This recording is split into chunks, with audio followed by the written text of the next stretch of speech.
mukaona musisina mufaro hapasisina rudo. Ndagadzirawo musoro wangu zvakanaka. Ndiudzewoka ishamwari musoro kwakazonaka.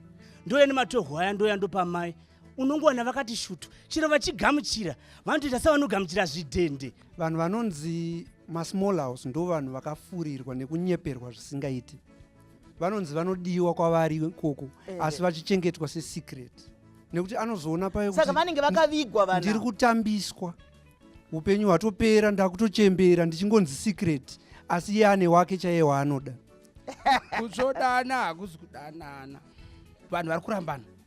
Vamwe vakuru, vamwe vafundisi, vamwe ndivana Jeromia vona Natanhau. Saka hapana wati anyatsoziva kuti choi rudo chii.